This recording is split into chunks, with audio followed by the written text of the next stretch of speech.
Eagle John, Survive and Thrive. Today we're going to build a fire reflector.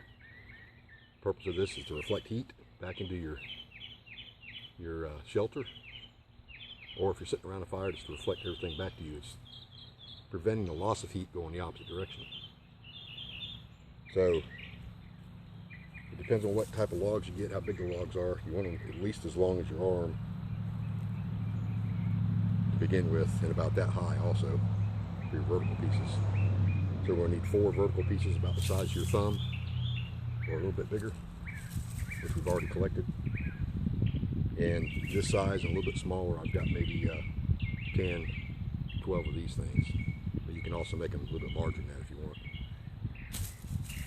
So we're going to place this about a foot, no more than a foot away from the fire, so you get maximum heat reflection, anywhere from 6 inches to a foot. Keep it as close as possible. And all this timber I'm using is live green wood. So I've already sharpened the ends of some of these. Start by sticking these down, leave about 3 or 4 inches off the ends.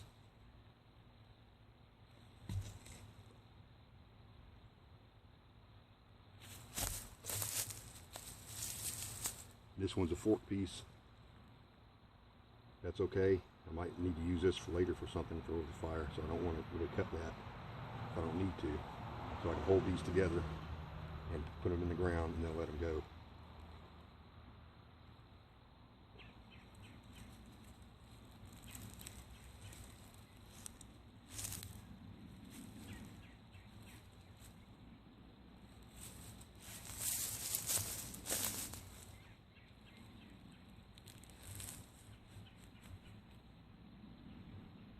And you want this to be about 2 foot high, maybe a little bit higher.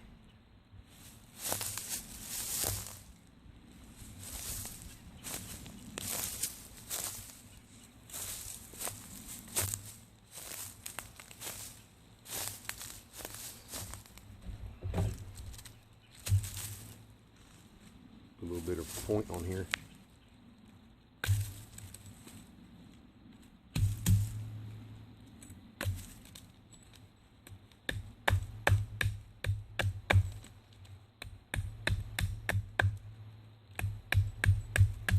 A little bit easier. I want to make things as smooth as possible out here in the woods. Burn a lot of calories.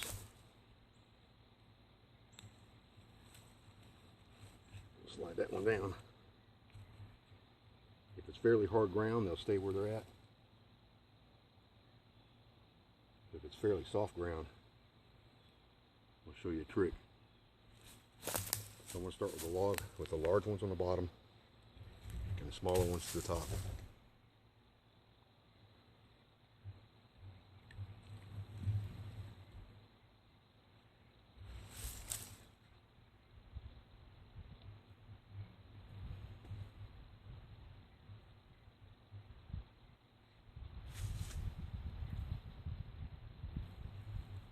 Pretty simple. Just got to gather the wood. Like I said, if you can find anything on the floor of the forest, use that. Save you a lot of time and energy. Instead of cutting down trees.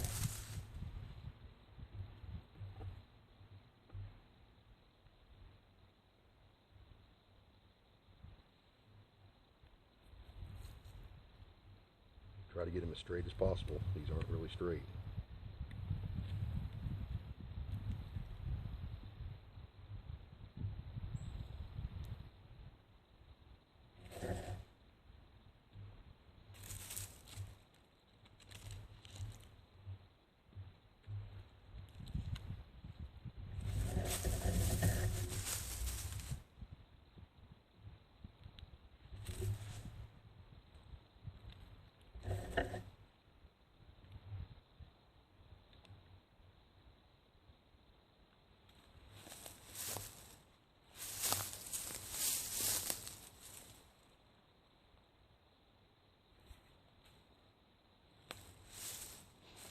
So you can take a vine, a live vine or something, or rope if you have it.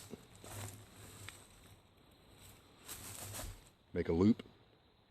That way I can put this through the loop and I can pull this tight on one side, and I won't have to cut my cordage. I want to keep this as long as possible if that's all I got. I'm going to show you that in just a minute over here, closer to you.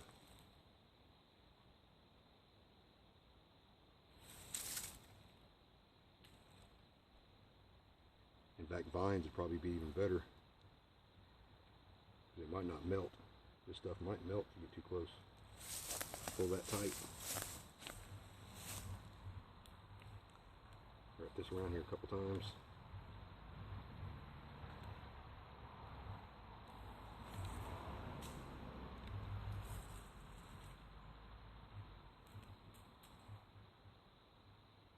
Tighten it up nice and tight, 2 or 3 times.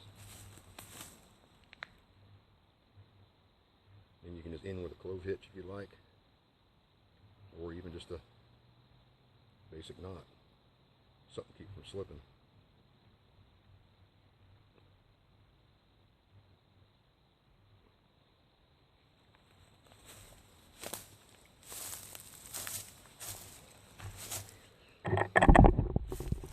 So this is your basic fire reflector. I have these pieces, 4 pieces that are vertical, and pieces stacked. If you want to, you can find some moss, or you can find something wet pine needles, anything, grass, something to stick in here is chinking in between the logs to give it even better reflection of the heat. Like I said, you want these to stick out if possible, 2 to 3 inches, 4 inches or so.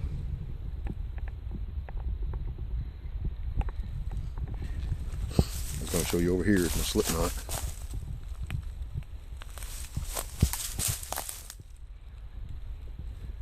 I pulled that through. I can pull that as tight as I need it to bring these together.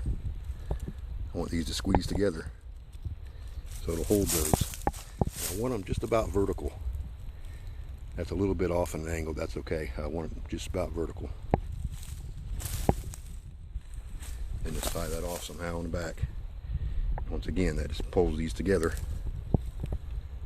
Keeps them nice and tight so these won't fall. But you can take this fire reflector apart in probably 15 seconds and use the wood if you had to. So that's one way to make a basic fire reflector if you need to survive in the woods. Give you some more heat on a cold night.